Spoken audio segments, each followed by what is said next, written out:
DBC update নিউজে স্বাগত। প্রথমেই জানিয়ে দেব সংবাদ শিরোনাম। গাজায় ইসরায়েলি হামলায় নিহত সংখ্যা ৯। লিবিয়ায় নারী অধিবাসীদের ধর্ষণ নির্যাতনের অভিযোগ। ইরানকে ধ্বংসে সফল হতে পারবেন না, ট্রাম্পকে বলেছেন খামেনি। খামেনি ও তার ছেলেকে হত্যার পরিকল্পনা ট্রাম্পের। এতক্ষণ শুনছিলেন শিরোনাম, এবার বিস্তারিত। দক্ষিণ গাজার খান ইউনিসে ইয়েলো লাইন অঞ্চলের মধ্যে একটি বিস্ফোরণের পর ধোঁয়া উঠতে দেখা গেছে। ফিলিস্তিনের অবরুদ্ধ গাজায় যুদ্ধবিরতি চুক্তি উপেক্ষা করেই হামলা চালিয়েছে দখলদার ইসরায়েলি বাহিনী। এতে কমপক্ষে ৯ ফিলিস্তিনি নিহত হয়েছে। কাতার ভিত্তিক সংবাদ মাধ্যম আল জাজিরার প্রতিবেদনে বলা হয়, রোববার ১৫ ফেব্রুয়ারি উপত্যকার দক্ষিণাঞ্চলীয় খান ইউনিস শহরে ইসরায়েলি হামলার অন্তত ৪ জন নিহত হন বলে চিকিৎসা সূত্রে জানিয়েছে।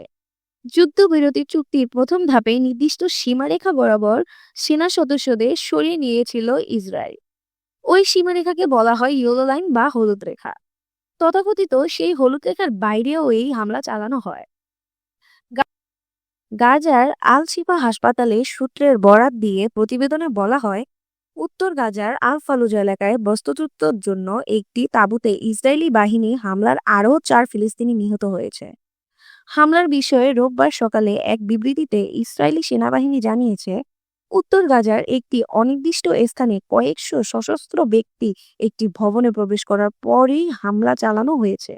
এতে ২ জন নিহত হয়েছে। এছাড়া হলুদ রেখা অতিক্রম করার সময় তাৎক্ষণিক হুমকি হিসেবে একজন হত্যা করা হয়েছে বলে আইডিএফ জানিয়েছে। এদিকে লেবানের দক্ষিণাঞ্চলে হিজবুল্লাহর ব্যবহৃত অস্ত্র ও লঞ্চার সংরক্ষণের গুদামে হামলার দাবি করেছে ইসরায়েলি সামরিক বাহিনী। তবে এসব হামলার এখনো হাতাতে খবর পাওয়া যায়নি। লিবিয়ায় নারী অধিবাসীদের ধর্ষণ নির্যাতনের অভিযোগ। উত্তর আফ্রিকার দেশ লিবিয়ায় অবস্থানরত কন্যা শিশুসহ অন্যান্য নারী অধিবাসীদের হত্যা, নির্যাতন ও ধর্ষণের মুখোমুখি হয়েছেন। এসব অধিবাসীদের মানবাধিকার নিশ্চিত না হওয়া পর্যন্ত তাদের বহনকারী বিভিন্ন ধরনের নৌজাহানকে লিবিয়ায় ফেরত পাঠানো স্থগিত রাখার আহ্বান জানিয়েছে জাতিসংঘ। মঙ্গলবার জাতিসংঘের এক প্রতিবেদনে বলা হয়েছে, লিবিয়ায় অবস্থানরত কন্যা শিশু ও অন্যান্য অধিবাসীদের হত্যা, নির্যাতন, ধর্ষণ কিংবা গৃহদাসত্বে নিপতিত হওয়ার ঝুঁকিতে রয়েছেন।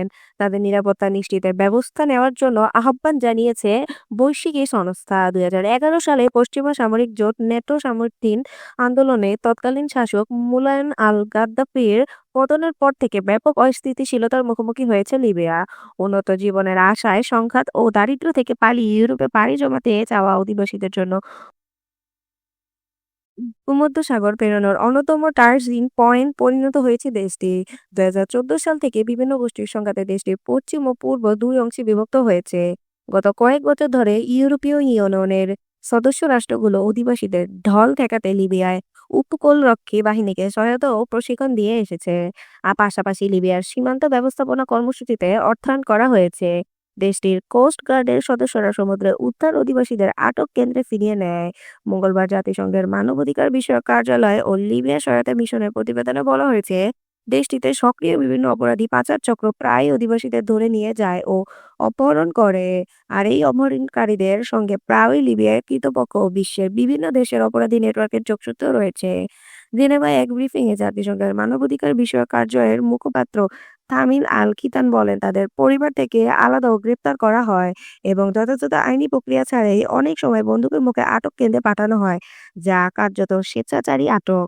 তবে এই বিষয়ে মন্তব্যের অনুরোধ জেনেভায় নিযুক্ত লিবিয়ার মিশন ও ত্রিপোলি ভিত্তিক জাতীয় ঐক্য সরকার তাৎক্ষণিকভাবে সাড়া দেয়নি বলে জানিয়েছে রয়টার্স। এর আগে অধিবাসীদের ওপর যেকোনো ধরনের নির্যাতনের অভিযোগ অস্বীকার করেছে লিবীয় কর্তৃপক্ষ। ইউরোপীয় কমিশনের এক মুখপাত্র মন্তব্যের অনুরোধ তাৎক্ষণিক সাড়া দেননি। প্রতিবেদনটি আফ্রিকা, মধ্যপ্রাচ্য ও দক্ষিণ এশিয়ার ১৬টি দেশে প্রায় ১০০ অধিবাসী, আশ্রয় প্রার্থী ও শরণার্থী সাক্ষাৎকারের ভিত্তিতে তৈরি করেছে জাতিসংঘ। ওই আদিবাসীদের লিবিয়ার ভেতরে ও বাহিরে সাক্ষাৎকার নেওয়া হয়েছে। প্রতিবেদনে পূর্ব লিবিয়ার তবরুকে একটি পাচার কেন্দ্রে ৬ সপ্তাহের বেশি আটক থাকা ইউরীয় এক নারীর বর্ণনা রয়েছে। তিনি বলেন, আমি চাইতাম আমার মৃত্যু হোক। এটি ছিল নরকের মতো এক যাত্রা। এই নারী বলেন, আটক কেন্দ্রে বহু পুরুষ আমাকে বহুবার ধর্ষণ করেছে। ১৪ বছর বয়সী মেয়েরাও প্রতিদিন ধর্ষণের শিকার হয়েছে। পরিবার মুক্তিপণ পরিশোধ করার পর তাকে ছেড়ে দেওয়া হয় বলে জানিয়েছে। প্রতিবেদনে ২০২৪ সালের জানুয়ারি থেকে ২০২৫ সালের ডিসেম্বর পর্যন্ত বিনা মজুরিতে বা পর্যাপ্ত খাবার ছাড়াই এক পুরুষকে কাজ করতে বাধ্য ঘটনা এবং মেয়েদের কাছ থেকে কন্যা শিশুদের আলাদা করে নেওয়ার উদাহরণ তুলে ধরা হয়েছে। জেনেভায় ব্রিফিংয়ে লিবিয়ায় জাতিসংঘ মিশনের মানবাধিকার বিষয়ক প্রতিনিধি সুকি নাগরা বলেন, পুরুষেরা নারীদের সঙ্গে অপমানজনক আচরণ করেছেন, যেমন ধর্ষণের আগে তাদের অন্য নারী ও পুরুষ অধিবাসীদের সামনে কাপড় খুলতে বাধ্য করা, প্রকাশ্য ধর্ষণ, নির্যাতন ও মারধর করা হয়। ইরানকে ধ্বংসের সফল হতে পারবেন না, ট্রাম্পকে বলেছেন খামেনি। যুক্তরাষ্ট্রের প্রেসিডেন্ট ডোনাল্ড ট্রাম্প ইসলামী প্রজাতন্ত্র ইরানকে ধ্বংসে সফল হবেন না বলে মন্তব্য করেছেন ইরানের সর্বোচ্চ নেতা আয়াতুল্লাহ আলী খামেনি। মঙ্গলবার দেশটিতে দেওয়া এক ভাষণে খামেনি এই মন্তব্য করেছেন তিনি। একই দিনে সুইজারল্যান্ডের জেনেভায় দুই দেশের উচ্চ পর্যায়ের কর্মকর্তাদের মাঝে পারমাণবিক সংকট নিয়ে আলোচনা শুরু হয়েছে। খামেনি বলেছেন, সম্প্রতি এক বক্তব্যে যুক্তরাষ্ট্রের প্রেসিডেন্টকে বলেছেন, ৪৭ বছরেও আমেরিকা ইসলামী প্রজাতন্ত্রকে ধ্বংস করতে পারেনি। আমি আপনাকে বলছি, আপনিও সফল হবেন না।